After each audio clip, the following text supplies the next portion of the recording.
Assalamualaikum warahmatullahi wabarakatuh. Here I want to explain about the international civil law. Before explain about that, I want to introduce myself. My name is Suci Cahyati, NPM 1751122. Okay, definition of international civil law.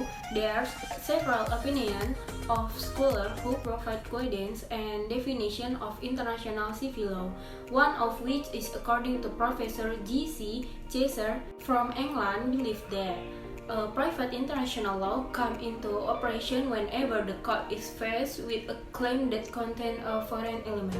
It functions only when this element is present, and in the same paper, Professor Chaser concludes that private international law then is that part of law which comes into play when the issue before the court affects some fact, event, or transaction that is so closely connected with a foreign system of law as to necessity resource that system. The essence of international civil law is the association of the international community. So, international civil law can actually be referred to as international relationship law.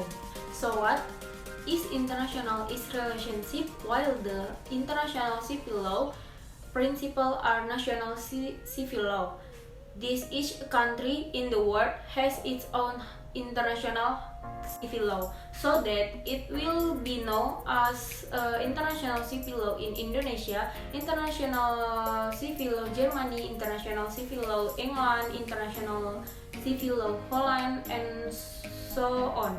In Indonesian international civil law, there has been a contradiction in terms or contradiction in term, which is mean that is a civil law that apply in a country even though the legal relationship or even contain foreign element. Scope of private international law is number 1. Private international law is only limited to the legal issue it apply. Here only matters relating to the law that must be enforced are discussed. Other matters relating to the content of judge, foreign status, and citizenship are not included in the international civil law field. This kind of system is adopted by the German and Dutch international civil law. So, international civil law, choice of law plus choice of jurisdiction according to this system. International civil law is not only limited to issues of conflict of law, but also issues of conflict of jurisdiction, namely issues related to the content or authority of judge. So, international civil law does not only concern legal matters, but also which is judge is authorized. This border international civil law system is now in the United Kingdom, the United States, and other Anglo-Saxon countries. So number 3 is choice of law plus choice of jurisdiction plus condition that's at train. In this system, international civil law does not only concern the issue of the choice of law and choice of forum or judge, but also regarding the status of foreign. This kind of system is known in Latin countries, namely Italy, Spain, and South America countries. Number 4, choice of law plus choice of jurisdiction plus choice condition that's at range plus nationality or the width. According to this system, international civil law concerns the issue of choice of law, choice or forum or judge, status or of foreign, and citizenship or nationality. These citizenship issues concern the issues of obtaining and losing citizenship.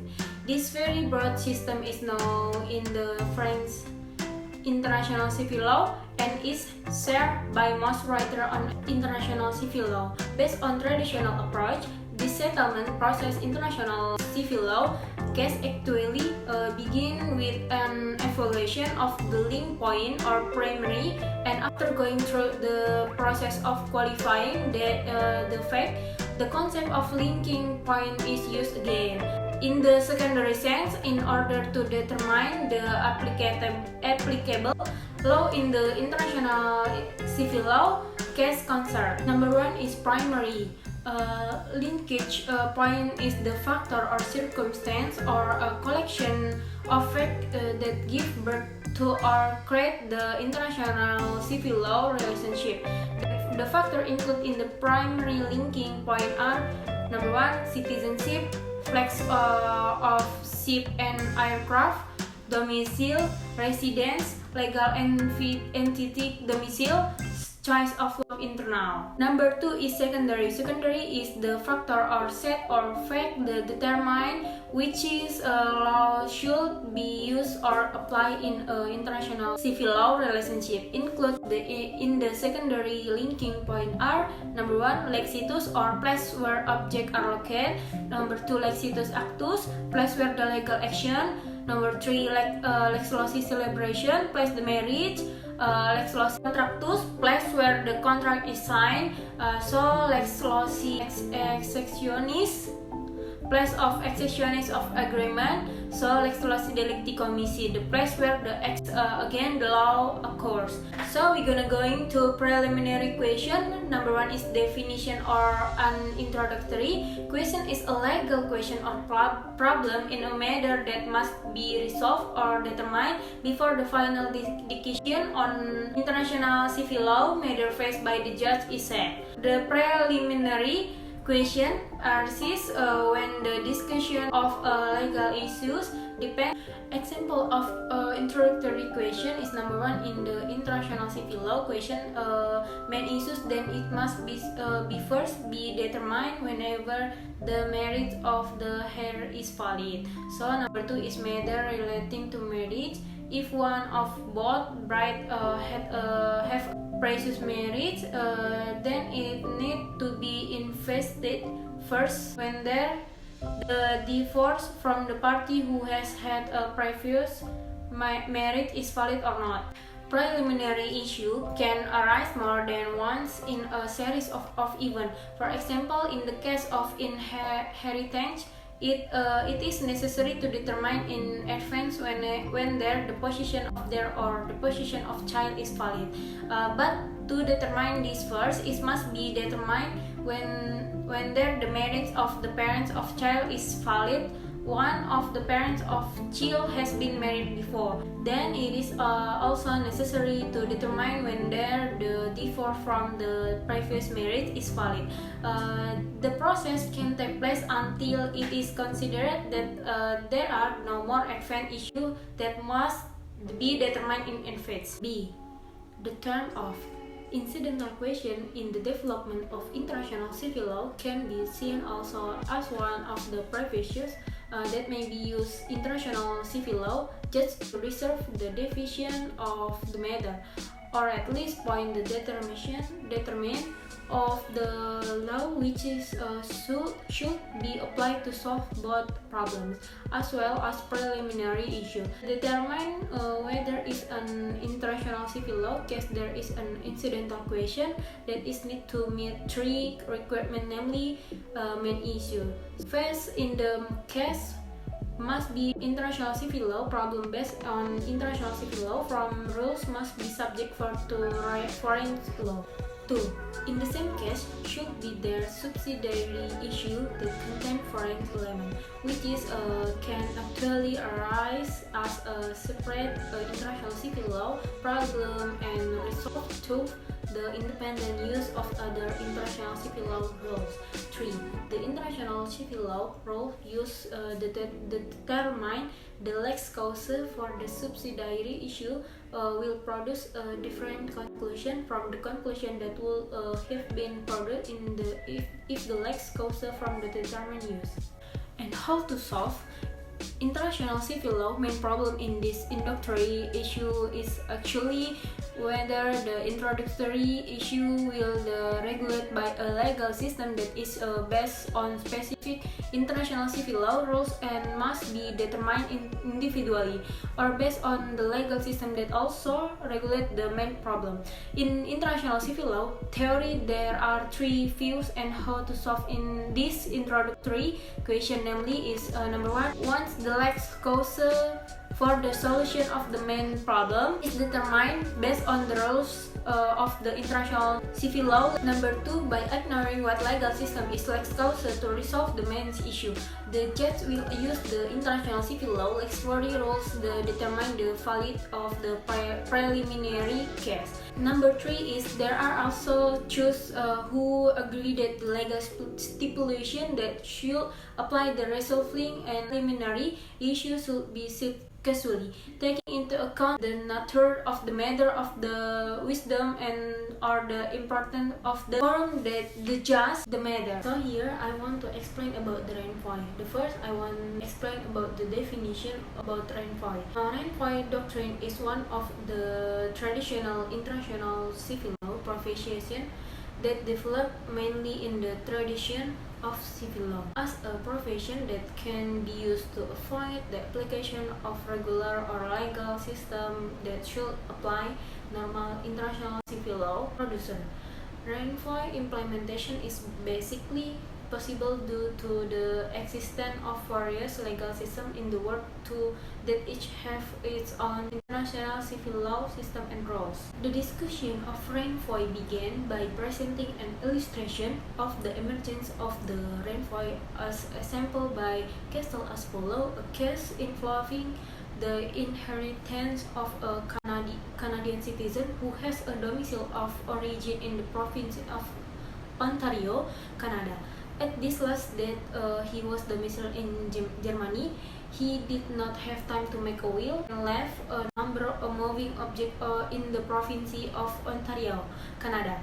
Ontario's conflict of law, international civil law rules determine that the inheritance of moving object without a will is governed by the last domicile of their heir. German law, on the other hand, stipulates that the issue of the inheritance is governed by national law. Finally, in this case, the judge is judging using Canadian law. In this case, Ontario provincial law. The issue of redemption is closely related to the issue of the principle of national or domicile in the determining one personal status, mainly due to difference in the principle adopted in different countries. Sunarjati Hartono added the issue of renvoi cannot be released or closely related to the issue of qualification and the issue of point, because in fact these three issues can be confronted in issue which law will apply lex causa international civil law even. So I want to discuss about types of renvoi in traditional international civil law theory and rule. Choice of law rule is basically made to point toward particular legal system as the law that should apply to solve the international civil law problem being faced. To clarify the description, Sudarboga Utama give the following example when an Indonesian judge based on the province of Indonesia international civil law has stated the law applicable to the matter her exam or judge is English law. Then the question arises, what is meaning of the English law? In this case, there are two possible. Number 1, English internal domestic law, municipal law, local law applicable in the UK for the legal relation among Englishmen. Or number 2, it also includes the provision of the British international civil law, so it also includes the province of choice of law. German law was first defined as the country internal or domestic substantive law. In this sense, the Ontario court will apply the German domestic law applicable to the German citizen, regardless or whether the person concerned is a Canadian citizen and the property in the form as such moving object is a location in Ontario. In other words, the forum does not consider the factual element of how a German court will apply its international civil law province if the case is put before it. This is what is called the theory of internal law or substantive reference. The Ontario court ruled the international civil law rules relevant to the case main natural and that German law should apply without regard to its international civil law rules. Such a solution does not require any proof of German international civil law rules, although proof must be made of the country's internal law. Second, German law is as the whole of German law, including its international civil law rules. If the same case, the German international civil law rules refer to Canadian law. In this case, to the Ontario provincial law, then there will be a continuous conflict of international civil law rules because the international civil law rules Lex 40 and Lex Causa are different. If the Ontario and German international civil law rules are the same, but the point of reference into rules of regulation are interpreted differently, then there will be a conflict of international civil law rules or regulation that will also point back to the provincial law of Ontario. The appointment to Ontario law is called renvoi or remission. The appointment can be divided into two, namely, number one is appointment or simple renvoi or resignation. Number two is transmission or renvoi the second degree. International civil law that, if possible, can still be solved using the doctrine or renvoi are issues such as validity and inheritance, claim or fixed object in a foreign country, matter relating to moving object and legal issue family. So we're gonna go into a renvoi settlement practice. A classic example that can be used, a standard for the application of the doctrine of the renewal, can be seen in the case of Virgo 1883. The position of the case is as follows. 1. Virgo is an illegitimate child of Bavarian citizenship, so he has been domiciled in France since childhood. 3. He died in France without leaving a testament. 4. Virgo leaves moving object in the form of a sum of money deposited in the Bank of France. 5. The matter of division of inheritance was filed by natural Virgo in a French court. The legal question that arises is based on which law should the arrangement for the distribute of inheritance be made. Based on Bavarian law or French law, the rule of international civil law Lex 40 France state the issue of inheritance of moving object must be regulated based on the legal rules of the place where they then become a citizen, while the Bavarian international civil law rules stipulate that the inheritance of moving object must be regulated based on the law of the place where they reside daily or habitual resident. The process of resolving the matter: 1. In the first place, the French judge made an appointment toward Bavarian law in accordance with the French international civil law rule. 2. Apparently, the French considered the appointment discovering the rules of the Bavarian international civil law. 3. It didn't know that the rules of international civil law Bavarian involving the inheritance of moving objects stipulate that the law to be used is the law of permanent resident in their head. So Bavarian international civil law rules point back to French law, the law of their permanent resident. It is the state the renvoi just happened. The French judge later considered the reappointment by Bavarian international civil law rules. 5. Based on the assumption the French judge in this case or the cassation then enacted the French higher law civil code to decide the matter. The difference between the application of the French law of the Bavarian law to decide the matter is not only a territorial issue but can also produce different possible decision. In the case of Virgo above, according to Bavarian law, the biological siblings for an illegitimate child are still entitled to receive inheritance from the illegitimate child, whereas according to the French civil code, the inheritance of an illegitimate child will fall into the hand of the state because the cassation has received a renvoi, which means the judge applied the French civil code. As a result, the foregoing estates fell into the hand of the disgust of the French government, or the case sample above is an example the application of single or simple renvoi. Okay, that's all I can explain about international civil law. Forgive me please about more or less my word. Thank you. Assalamualaikum warahmatullahi wabarakatuh.